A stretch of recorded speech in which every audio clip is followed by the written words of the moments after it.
Hello and welcome to the 1916 podcast. I'm Tim Masso here with Armand Johnston.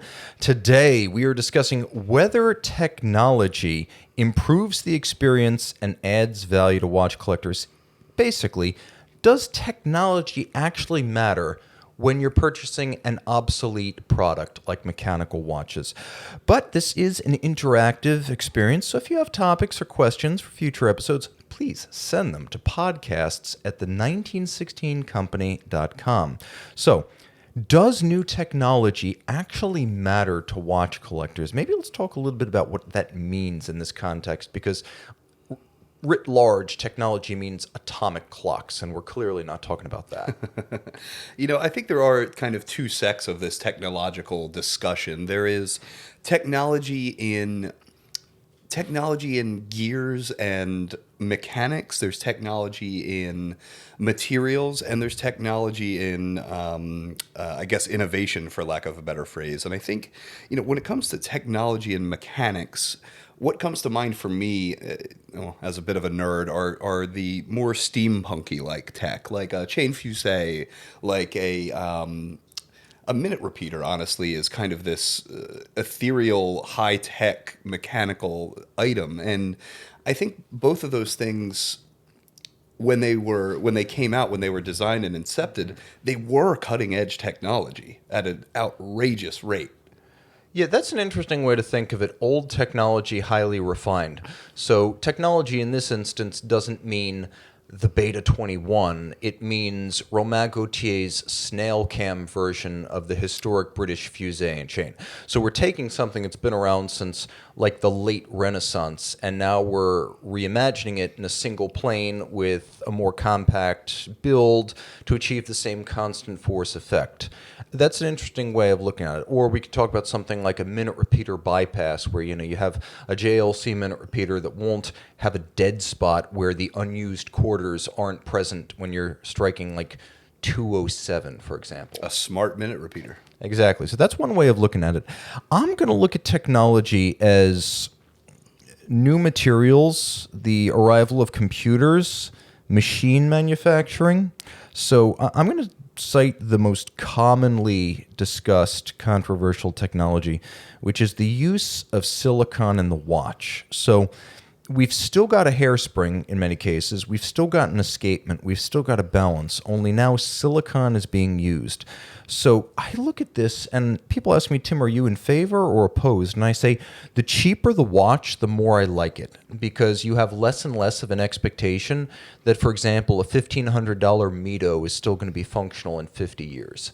Whereas if I'm buying a Patek Philippe, I'm not sure I want them to go to town with something that requires such a specialized assembly process that a watchmaker couldn't recreate it. Think about this. So silicon, upfront, a lot of advantages.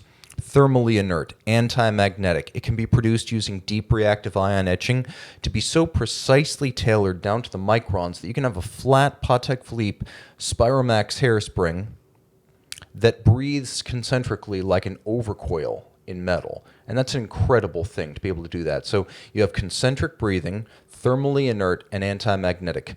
The problem is Philippe Dufour, for all of his gifts, could not recreate that thing. And neither could any watchmaker, no matter how gifted. Now, to that point, are the balance wheels in the silicon hairspring Pateks designed differently from a standard hairspring? You mean, could it just be retrofitted? Could it be retrofitted, as Patek has done with various parts in the past? No one really knows. What is certain is that they do have a full or I should say it's a hybrid gold and silicon balance called Gyromax SI. So even the balance wheel itself is not off limits. Now, we haven't seen a lot of Gyromax That hasn't made it to SI. production. That was only advanced research, right? It's been seen rarely, yeah, but it's one of those things that they've been playing with for a couple of years. I'm not sure they're happy where it is, but it does appear to be the direction they're heading ultimately. So I think it's almost like when Rolls-Royce and other automakers like Mercedes-Benz, BMW started loading up on computer-controlled systems in the early 90s. If you were buying like a 1995 Rolls-Royce Silver Spur, you were getting traction control, road sensing suspension, electronic engine management, sophisticated climate control. If you were buying a Mercedes W140, you were getting like CAN bus local area, controller area networks so your systems could wirelessly communicate. You were getting all sorts of complicated transmission control units and engine control units and ABS traction control systems, ride sensing, active real-time suspension adjustment. And all that stuff was wonder tech back when it came out.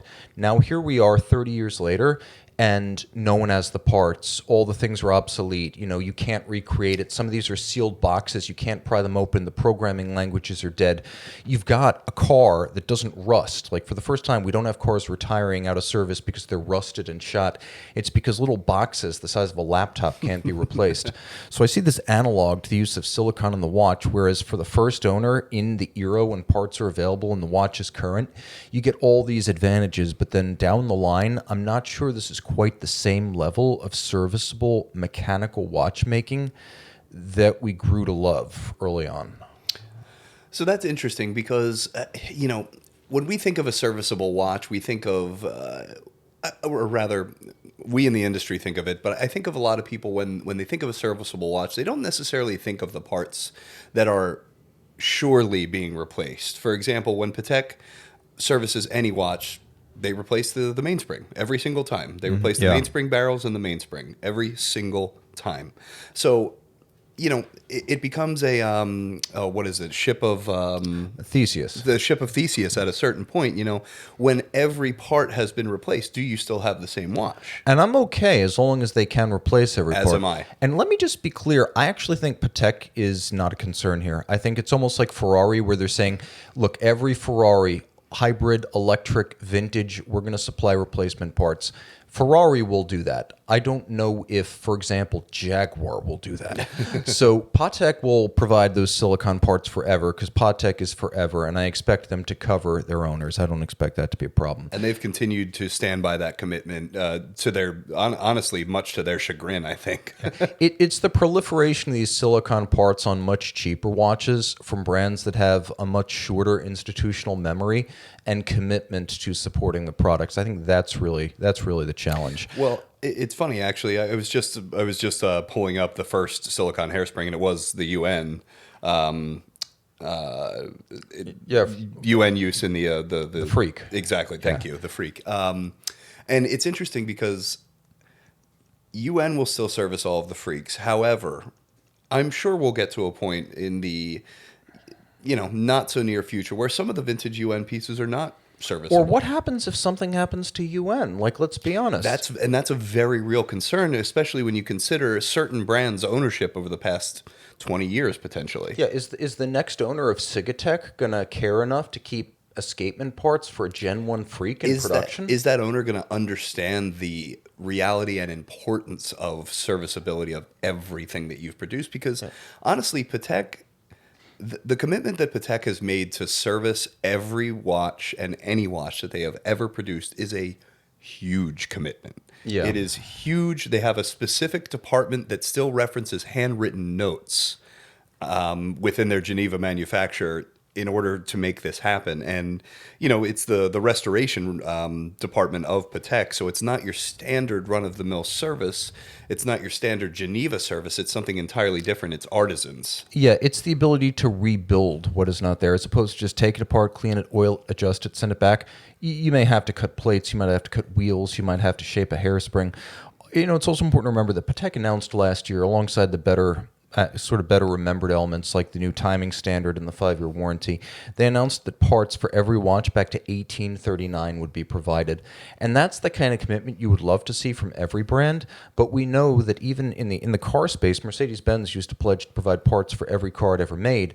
Now, beyond 12 years, you're pretty much on your own. And I was told by the Mercedes Classic Center, If you got a 1955, 1956 300 SL, they can provide every part. But for a modern car, because technology is moving so fast and you can't replicate some of these things at a cottage industry level, they're not really willing to commit to more than 12 years. That's a huge shift. And when you consider the price of something like a full-blown, like, I don't know, AMG GT, you would like to think that it's going to be on the lawn at Pebble Beach in 50 years. It might not be. Well, that's the thing, we talk about this regularly. There are very few cars being produced today that will become classics. Like, the idea of classics is something that I grew up with, ingrained in my head. And in terms of a industrial production standpoint, and I put watches in that as well, we live in a disposable society. I think watches are insulated from that, but cars certainly are not. And what I would like is for it not to creep too far into the watch space. So here's an example. FP Journe experimented with silicon. And if you go into an FP Journe boutique, take a look at some of the decor. You see a lot of different parts. You're going to see something that looks like a spiral with a triangle in the middle. That is actually, and I don't know how it got to the decor level, but never made production. That was a prototype silicon hairspring that Journe experimented with. And while he was comfortable enough with its performance, he also wanted the watches to be serviceable by a watchmaker of appropriate skill down the line. His idea is that his watches will be forever. He admired Breguet, and Breguet watches still work. I know. I've reviewed a Breguet subscription pocket watch from 1805, and it worked just fine. Now, let's say you go out, you buy something, I don't know, I'm not going to slime any brands, but let's say you buy something that's $20,000. It's got a silicon escapement and a silicon hairspring, and 10 years down the line, there is a mistake in handling. Something breaks in the process of service. If that brand is not actively stocking the part, that's the end of the road. Yeah. I mean, I don't think there's any local watchmaker that's going to fully re-engineer a movement to replace multiple components that were designed for silicon. And I'm not even sure that simply creating metal and regular pallet stone components or a conventional ferrous hairspring would even work, to be perfectly honest. I'm not sure you can just plug those pieces in and play.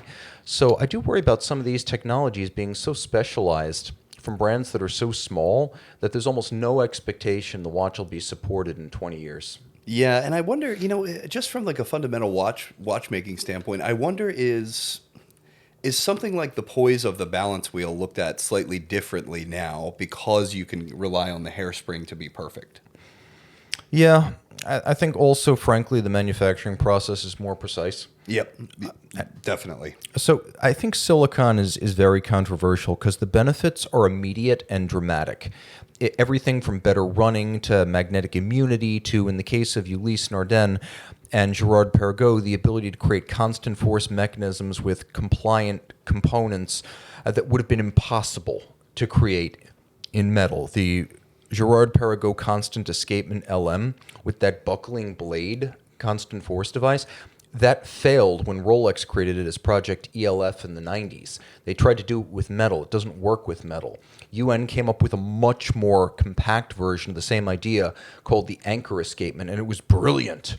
And the combination of a silicon hairspring and a buckling blade constant force device and silicon escapement components, you could theoretically approach the accuracy of an average quartz watch using mechanical technology. The question is at what cost? And I think that cost is longevity and serviceability.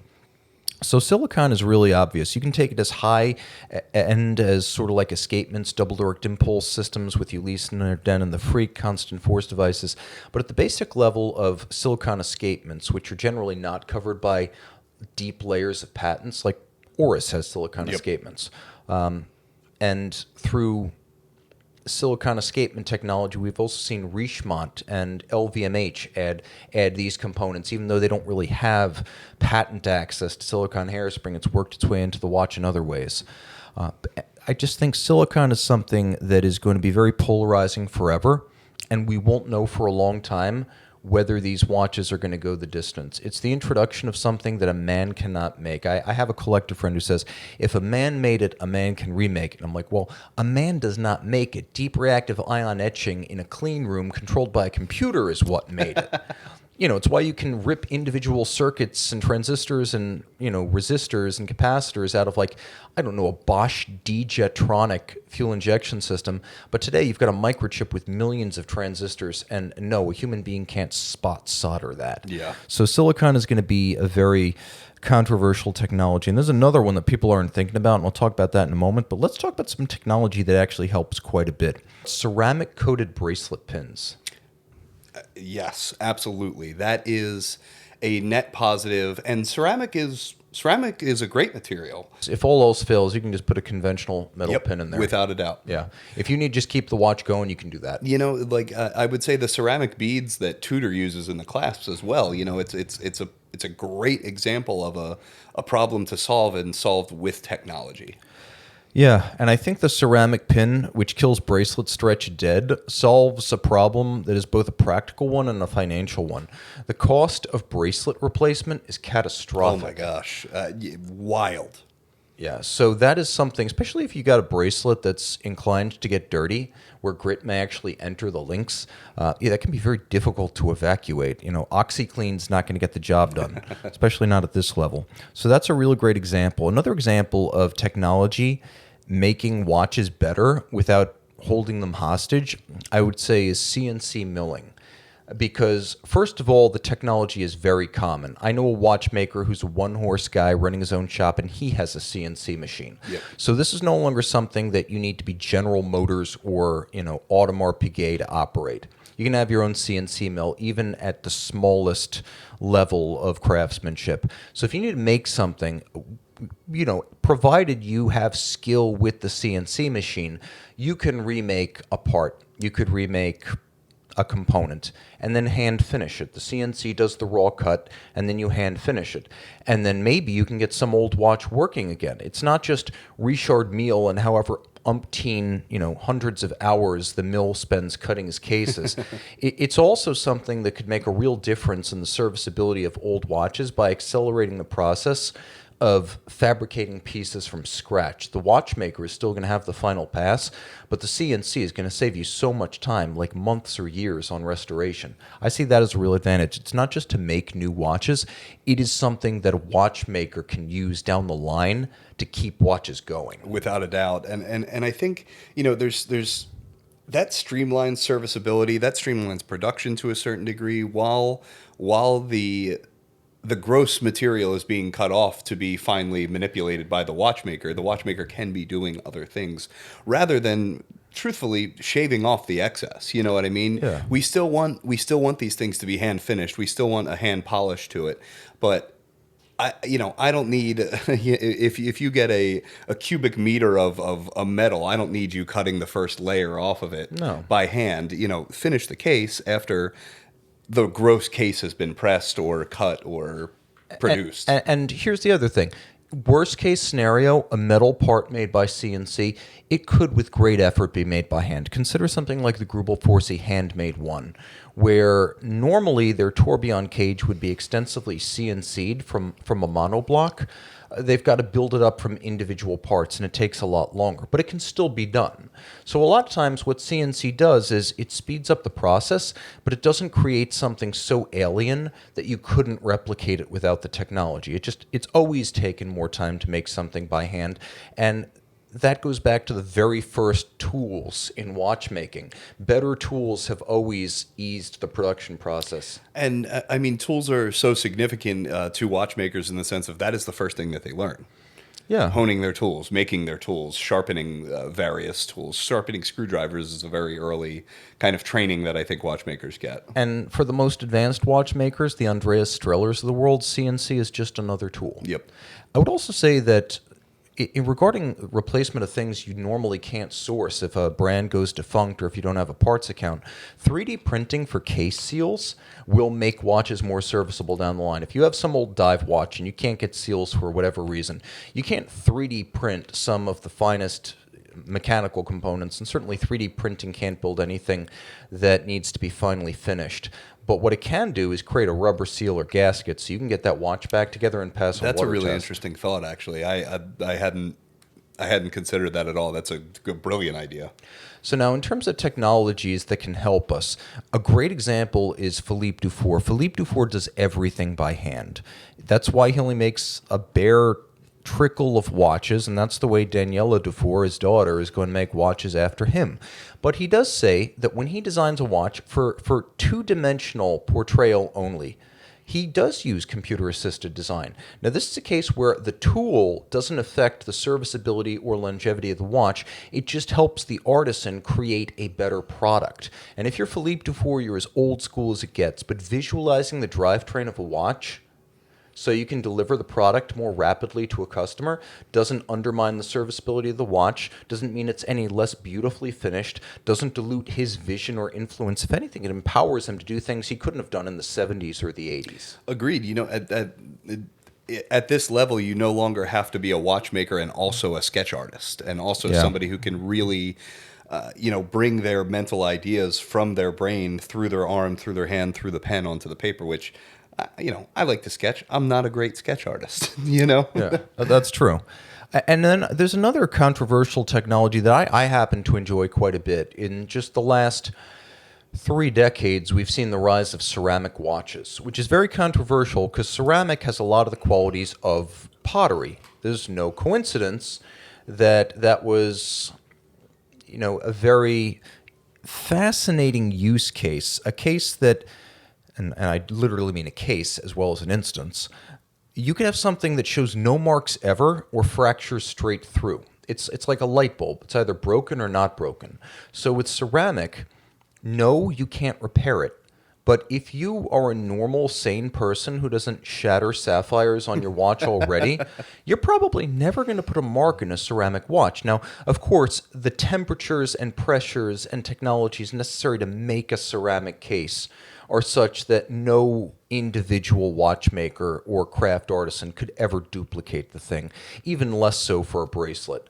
So this is very controversial. You've got a technology that virtually eliminates scratches, scuffs, and dents, but at the same time, once you cross that line and you break it, you can never unbreak it. It's like Humpty Dumpty. Yeah, and I've seen ceramic watches with cracks, I've seen shattered cases, missing lugs. It does happen. It is so difficult. It is so difficult. You really let's put it this way.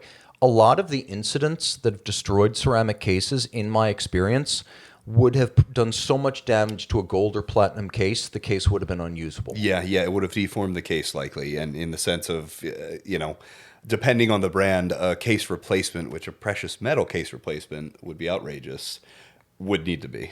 Yeah, your $6,000 platinum case replacement is going to be a whole lot less comfortable than a new ceramic case. Yeah. So my advice here is stick with big brands if you're going with ceramic. The benefits are real. Lighter, hypoallergenic, no marks ever. If you're buying used, you know for a fact it hasn't been refinished because it can't be refinished. So it's not polished down to a toothpick or diminished from the factory. It's a great longevity and durability technology unless you are that guy who has a high casualty rate on your watch. And if you're that guy, you're probably not buying an expensive watch anyway. Go buy a G-Shock. Stick with IWC, stick with Omega, stick with these big brands that sell ceramic because they're going to stock case replacements. It's not going to be like, I don't know, the Fisker SUV where for every car they made, they needed 5 doors and they made 5 and they had not one spare part constructed. Omega's going to make so many extra ceramic cases. Panerai is going to make so many extra ceramic cases. You will be supported to the extent that I think with the durability of the material, you're not going to run out of parts. You're going to be fine. So I think ceramic is a win for watch collectors as long as you know you're not that high casualty rate guy. And I don't think it's going anywhere. I don't think it's going to be a fad either. I think, ceramic has been around for a little while. It's more brands are branching into it and more brands are doing different things with ceramic, everything from bezel inserts to dials to cases to, parts that you don't even see. So I agree with you. I think it's a net positive and without a doubt here to stay. Now, one thing that I think does not in the long run help people out is when luxury watches start to include crossover content that links them inextricably to specific devices, technologies, or eras of software. The connected luxury watch. I'm not talking about the Apple Watch here. I'm not talking about smartwatches that are completely phone surrogates on your wrist. I'm talking about when someone creates a luxury priced product that requires you to use an app, a setting system, or computer syncing to set and operate the watch. I would say even further than that, and I completely agree with that. Even further than that, when somebody creates something, and I'm going to call out a brand that we know and love in this, when somebody creates something that is so based off of a current, that is designed literally around a current tech, and what I refer to this is the Dabatune iPhone 3 phone case. Okay, that's a good example. Now, we love Debatoon. Love Dabatune. And this will be collectible as an objet d'art long after it's no longer compatible with a phone. Could not agree more. But if you build an Because it's already not compatible with a phone. Yeah, if you build a dream watch around a phone and it's built for a specific generation of iPhone, well, when the phone gets 50% larger with the next generation, you're left with the world's most beautiful and exquisitely collectible iPhone case.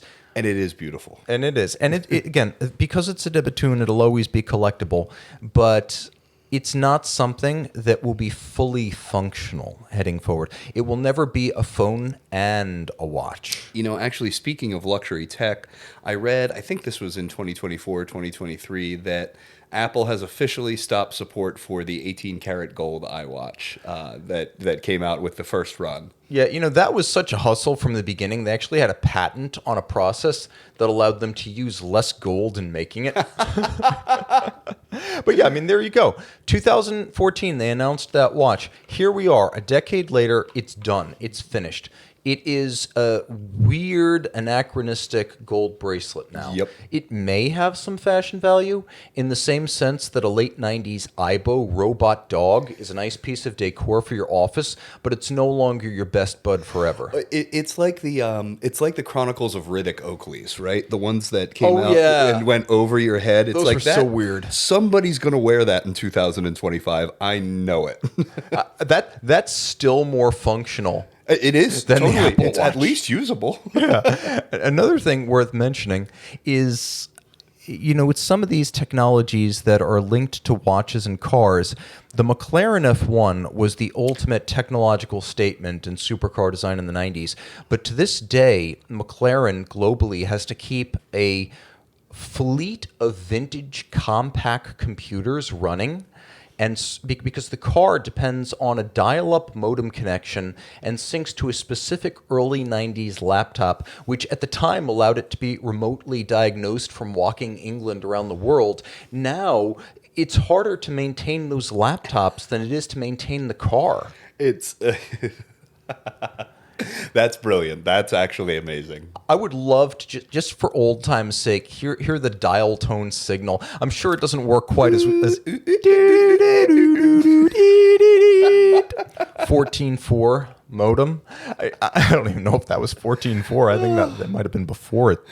But yeah, those old stupid laptops are necessary forever. And I don't know why they haven't created an emulator for all the money these cars are worth, hired someone to just program an app. But that is, for decades, how they have addressed service on the F1. I'm honestly surprised a collector hasn't done that, because you know there are tech guys that are McLaren collectors. Now, if you don't have a car worth $20 million that's tied to some sort of periodic technology that will have its beginning, middle, and end and sunset, you know, you're in bad shape. All those cell phones inside cars in the 90s, the analog car phones, they don't work anymore because the analog networks are gone. Yep. I had to give up my iPhone 5 that I used to shoot the first 800 watch reviews because all the 3G towers were disconnected.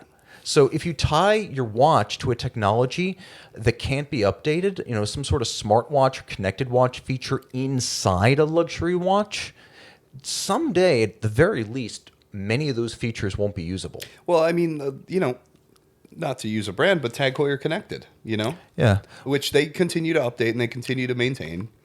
But they're pretty clear that there is a sunset for any given shelf life, generation. yep. Yeah, there's a sunset for any given generation of it. And that's why for a long time, the plan was once that watch is cooked, you can trade it in and get a credit on a mechanical watch. That was the whole premise of the Tag Heuer Connected originally. So talking about mechanical watches now again and technology, you know, there are those exterior technologies like design and manufacturing, and then there are things that are actually inside of the watch. And certain things have aged better than you would expect. I think we would all presume that plastic in the watch would be a disaster, but all of those Delrin chronograph brakes and Omega Speedmasters never brought Speedmaster use to a halt. Even NASA couldn't care less. The JLC 906 chronometer movement from the 1970s, it's still serviceable, and for the most part, the plastic pieces haven't needed replacement. The old Tissot Astralon, which I think was actually made or designed by the Aegon Watch Company, it was a full plastic mechanical movement from the 70s, and a lot of those still run. And frankly, I've never seen a System 50, I've seen them run bad, but I've never seen a System 51, a full plastic movement, actually stop running. So plastic has actually gone the distance in ways we never imagined it would. And I mean, plastic is a forever material to a certain degree. You know, as long as it doesn't come into contact with outrageous thermal variants, you know, it's going to maintain its rigidness. It's going to maintain its structure. And in watchmaking in particular, a chronograph stop or something like that, as long as it's the same hardness as the metal that it's connecting it, it's going to be fine. And it's got a certain self-lubricating quality to it because it's slick. Another great example, let's talk about technology that's gone the distance and distinguish between like a Tag Heuer Carrera connected and early electronics. So a lot of folks think electronics, they think disposable, and that's a product of the modern era. You don't restore Generation 1 iPhones. The AT&T 3G or maybe it was 2G networks necessary to power that don't exist anymore. But if you've got a 1970s Oyster Quartz 5055, not only are these decades-old quartz movements still fully functional, but parts support is provided. You can get a CPO watch that includes that movement. That was a generational product designed to last not just the original owner's term of ownership, but his heirs and his heirs' heirs. If you look at something like the Beta 21 launched in 1969, that was the first series. Now, okay, of course, Longines had its Medusa's hairdo of step-down transistors. We know Longines was first. They had that weird idiosyncratic system. It was even more of a dead end than the Beta. The Beta in 1969 was the real first series produced quartz. Those still run today. Yeah. We just had a Beta. We just had a 5100 on our website, and it came back from restoration. Yeah, and it was fantastic. And I mean, there you go. It still works over 5 decades later. Do you think that the technology introduced in horology in the watch industry is up to the discretion of whether or not the technology is continued throughout the rest of the world? Unpack that a little bit. So let's just say, and forgive my examples, but let's just say, Laserdisc never eventually became Blu-ray or whatever the transition was there, whatever made a Laserdisc a dinosaur. If Laserdiscs were the standard and, the next technology, never got built upon, would that just maintain the standard? Would that be looked at positively? If laser discs, which were like record-sized optical discs, hadn't become compact discs, hadn't become Blu-ray, and then I guess ultimately solid state took over all that.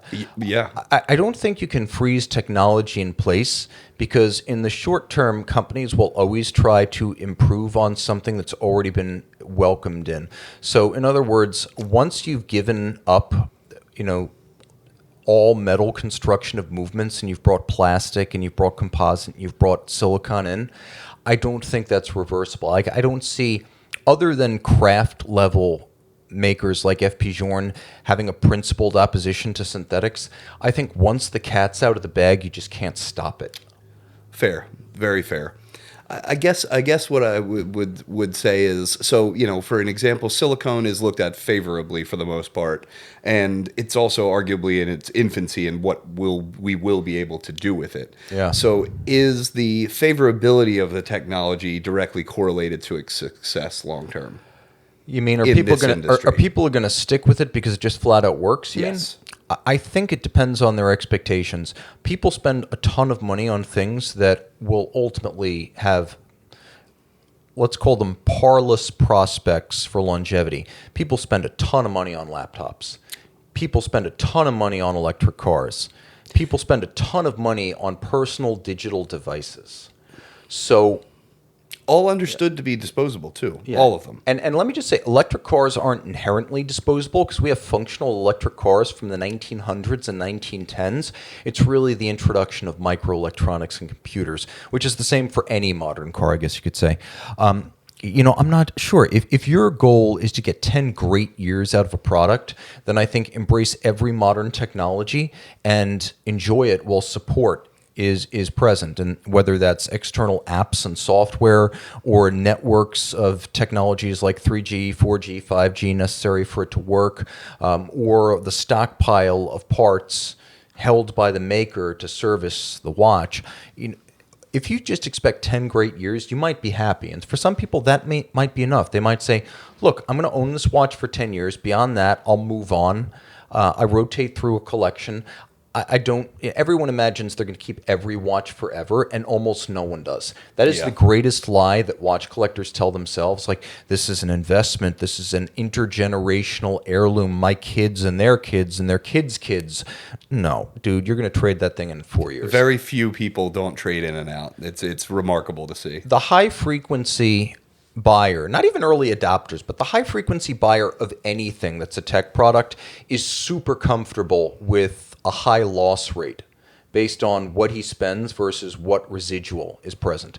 And I think if he just has the pleasure of the latest thing, then sure, you're perfectly comfortable with something like a Resonance Type 2, where you've got integrated circuits and computers inside the watch working alongside a Swiss lever escapement. I think he feels if he gets 10 years of manufacturer-supported use out of that, awesome. He's going to thrill all of his friends at Red Bar. He's going to have the most accurate watch at the club. He's going to have features no one else has. And it is cool. It is different. I think, if you can expect that you're going to get 8 to 10 years out of that, a lot of people would say absolutely fair. Yeah. Even if past that point, there's no projectable horizon, for recovering those parts from whatever supplier made them back in the day. And I'm not saying there isn't. I'm just saying the person who buys that watch is comfortable with the notion. I guess there's very few things that we purchase as consumers, as collectors of wide things, that are truly legacy items, and a lot of watches are legacy items. And look what people spend on custom clothes. Oh my, yes. You've got custom suits. You spent tens of thousands of dollars on the set. No other person could ever wear these things. They're shaped like you, and only you. And they have a service life. They wear down. Sure, a tailor can make repairs, but ultimately these things are consumable. I don't expect that George Washington's relatives are still wearing his clothes. Yeah. And I don't expect that my heirs, I don't have any kids, but I got a nephew. I don't think he's going to be like, Tim Masso's jeans from, 2025. These will forever be in the family. Man, I got to sew on leather patches just to prevent them from getting holes and tears. So, but something like your bicycles, for example, different story. But the bike even, it's custom made for me. It doesn't fit anyone else, and a used bike is worth nothing. Still kind of a legacy item though. Like I have a Raleigh from the 80s. I'm converting it to fixed gear currently, but I'll never get rid of it. But here's a great example. When I built my last custom bike in 2012, I got the latest technology, which was Shimano first generation electronic shifting. And my thought at the time was, if I can get 10 years before this stuff breaks, then square deal. Yep. I spent $13,000 on that bike, and here we are in 2025. When I can find parts for that group set, I've got to find them on eBay. Shimano doesn't have them anymore. No bike shop stocks them. It's a scavenger hunt. Yeah. But I got so much fun, good times, exercise, health, fulfillment out of that bike. I feel fine. So if I bought a watch like that bike, let's say I get a Resonance Type 2 E-Crown, and I realize that the app and the manufacturer support and the electronics, they're going to work great for a long time, but not forever. It's the same thing with silicon technology. It's the same thing with Leica-formed nickel phosphorus components, which people don't realize that you can have metal parts in a watch that a person can't make or repair. All those nickel phosphorus Leica pieces, they're everywhere. Those can't be fixed by a person. But with the bike, I felt like I got my money's worth. Now I spent $20,000 $50,000 on my last custom bike. And I realized that's going to be my bike into my 50s. All that technology, the semi-wireless transmission, the power meter that has a separate app to manage it and configure it, even the transmission now has a Shimano app for that. I think I have 3 different apps on my bike, one for the Garmin, one for the Shimano gears, and one for the power meter. If I get 10 years out of that stuff and then there's no horizon for continued support, I feel like I got my money's worth for all the enjoyment that bike gave me. And I think when you look at a product that way, most people don't even expect to keep their cars 10 years. Yeah, no, you're absolutely right. So maybe it's okay that these watches aren't expected to last forever, and this technology is going to be great while it lasts for a decently long time, but not forever. I think there's a monetary threshold somewhere there that makes it okay and makes it not. Okay, if I buy a Grand Complication, that needs to be running 100 years from now. Yes, 1,000% I agree with you. If I buy, let's just say a B55 for what would the B55 retail for? $6,500 when it came out originally. Even less used, yeah. Now we're talking about Breitling connected luxury quartz, not critically super quartz, which is just a very accurate quartz movement, but a computer connected, inter-device compatible, Bluetooth, iPhone connected compatible, app configurable luxury quartz watch that also charges. Yep. I wouldn't expect to get more than 10 years out of that, and you shouldn't. And that is, and I'm not saying that Breitling's not a legacy brand. They certainly are. A Navitimer is a legacy watch. A B55, I don't think is a legacy watch. No, and that's fair. An emergency, it might be more of a legacy watch than the B55. Yeah, the first emergencies from right about 1995 are still serviceable and running today because the scope of the electronics, it's entirely self-contained. And, there is no computer that's necessarily tied to it. And its functionality wasn't designed to work with a certain app that was only compatible with a certain operating system within a certain era of certain machines. And I think, that's fair. I think based on what it cost and the years you get out of it, you don't necessarily expect that to last forever.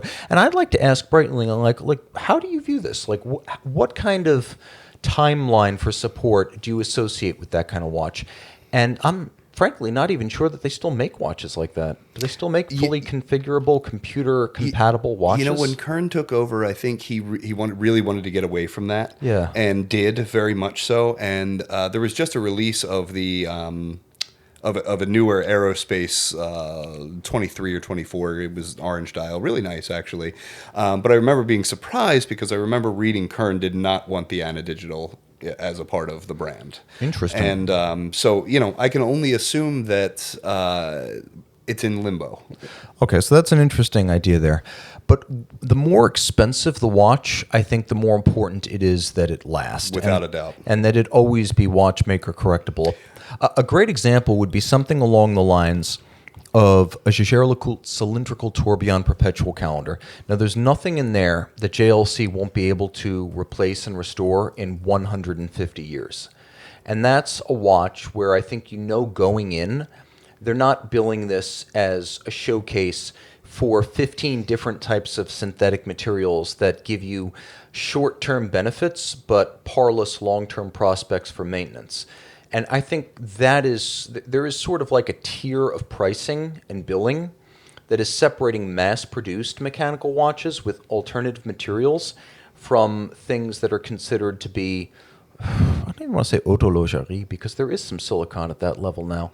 But I do think that past a certain level of investment, you expect a higher level of support.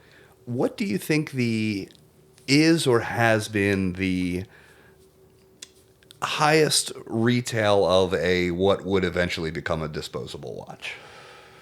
I hate to say it, but it's probably some limited edition Swatch. It's probably some plastic thing that cost $25 in like 1988, and it was like a Live Aid commemorative or something like that. But that would be like as a collectible rather than as a watch. Than a retail type of item, right? Yeah. So something that's expressly intended.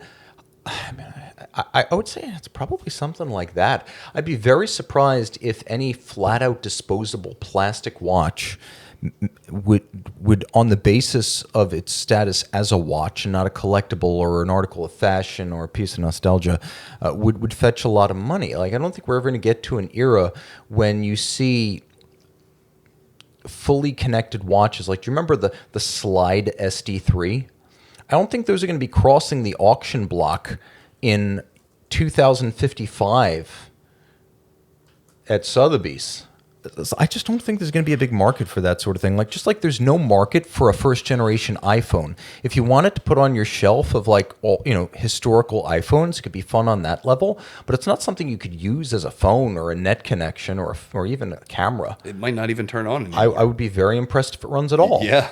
So yeah, I think there's a ceiling for stuff like that. Now it gets more complicated when you have a fusion of parts, like when you have disposable components inside of the watch, or things that can't easily be made by a watchmaker. And again, it's almost entirely silicon. Silicon and nickel phosphorus if the nickel phosphorus piece is made by Leica. Because this how it works. Silicon is made by deep reactive ion etching, which takes a big wafer of silicon and reduces it, etches it down. Leica is additive. It's galvanic lithography. So you start with a solution that includes metal elements suspended in the solution, and then you build up those metals. So you're building up a block of metal from basically elemental metal. So you wind up with an escape wheel, or you wind up with an anchor, or you wind up with a gear. And you can do an incredible level of micron precise fabrication in metal. But when you've got micron precise fabrication, a human being can't reproduce that. So you need a machine for Leica too. And while it produces metal parts, it's deceptive because these are not metal parts a human being can make, in the same sense that a human being cannot refine and craft tungsten from its elemental state. You're never going to be able to do that the way, say, a Japanese sword maker gathers iron from sand. Like, there are limits here to what you can do there. It's just for the same reason human beings without industrial plants couldn't make aluminum themselves, not at scale. So I think at the end of the day, the safest way to protect yourself, if you are absolutely dead set on a watch with a part that is technologically wonderful, but maybe not something a watchmaker could build, buy from a big brand with a long track record. Like, they will be around for the future. Jaeger-LeCoultre has used some silicon in watches. Vacheron has used some silicon in watches. People don't realize, but the Vacheron Twin Beat perpetual calendar, everyone remembered the 65-day power reserve. They don't remember that one of those twin escapements was the first use of silicon in a Vacheron watch. I think Vacheron will have you covered. And I also think that makes sense. I think, tech for tech's sake in a space like watches, it doesn't always fit. When it makes sense, it works. And in something like the Vacheron, like that only makes sense. And I think if you've got Leica fabricated parts, like a great example would be the Rolex Chronergy escapement. Rolex has got you covered. They're looking to the long term. They'll provide parts. They'll plan for that. They're not going to launch generations of watches with that escapement without a long-term plan. I would say that if you're looking at something like a Frederic Constant that has a monoblock silicon oscillator that even LVMH couldn't make work, the prospect of that $5,000, manufacture monolithic still working in 25 years, it's probably pretty low. I would say that where technology becomes more tolerable, I think, to fans of mechanical watches is where you are advancing within the scope of traditional watchmaking. A great example of that would be George Daniels and the coaxial escapement, where you've got something that's better than a Swiss lever on a frictional and maintenance basis, but there's still no reason Roger Smith in his studio making 12 watches a year couldn't build and service and recreate it. That's a great example. Definitely. In the scope of watchmaking is the underscored phrase there, and I think you nailed it with that.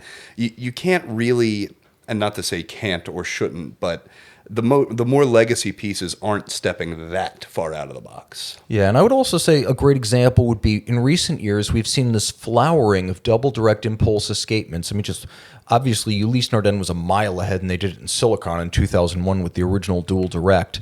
But then just recently we've seen Kari Voutilainen, we've seen F.P. Journe, we've seen Charles Frodsham. We've seen many different double direct impulse escapement systems that basically take the Breguet natural escapement, use improved computer-assisted design and precision tool manufacturing, and they take that system that wasn't really viable in Breguet's era because of, well, imprecise tools and limited fabrication.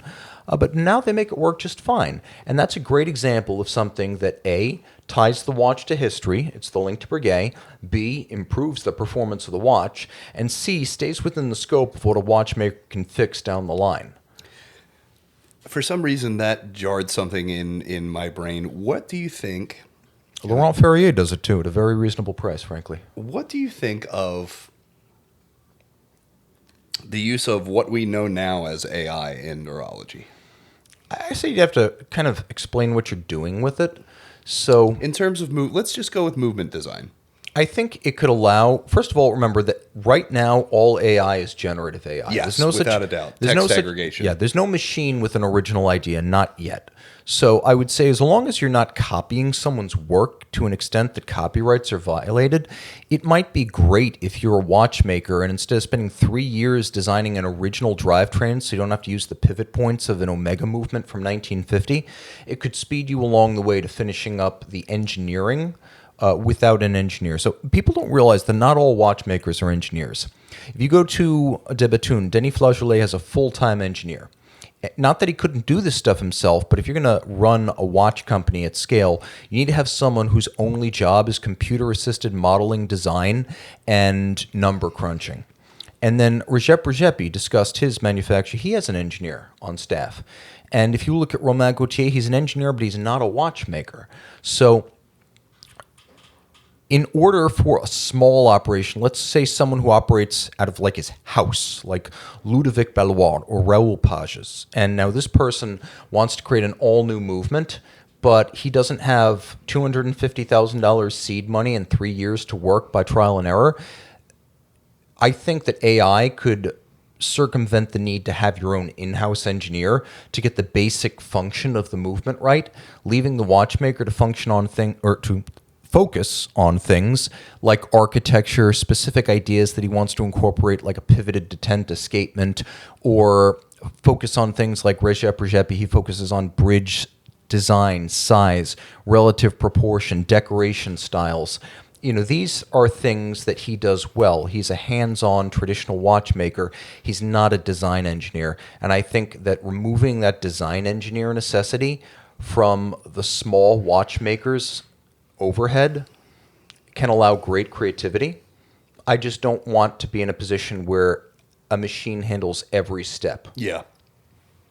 I think a machine could ultimately do the whole thing. And again, you have to make sure that what the machine spits out isn't literally a Patek Philippe 26330 because that's what it was trained on.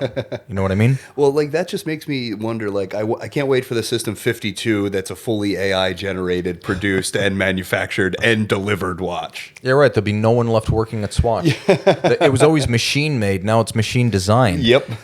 I think we're approaching a point in human history where we're going to have to ask very serious questions about what expectations we have for the lives that human beings will be living and then build our AI plans around that. Otherwise, you're going to have a billion-dollar company with one employee and a lot of people not working. So the watch industry is no different than the world writ large as AI is concerned. I think just right now, reducing some of the most labor and engineering intensive design steps is where AI is helpful. Other than that, it's fascinating to see some technologies that sort of came and went. A great example of that was AP's escapement back in the 2000s. The Robert Robin, super high speed, single direct impulse. Like some things come and they go because they don't add anything. And they're either too expensive to scale or the practical advantage over a basic lever escapement isn't that great. And, you know, things like that are neither here nor there. I think technology, as it's controversial today, is going to relate increasingly to AI-assisted design, synthetic parts that can't be reproduced, and the crossover between short-lived computer apps and operating systems and networks and mechanical systems or luxury products that we expect to last longer than a phone. That's where the controversy is going to be.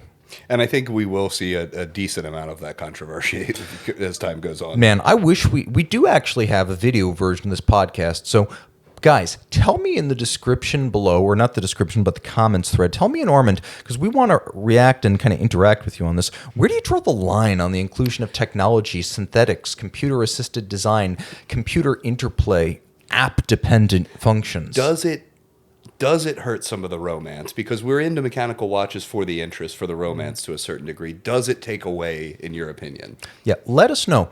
How far is too far as technology relates to traditional watchmaking? Until then, Armand, where can they find us? You can find me via email at armand@the1916company.com or Instagram at it's me, Armand. And I am Tim_Masso on Instagram, and you don't have to find me. You can't avoid me on YouTube, so that takes care of itself. Until next time, time out.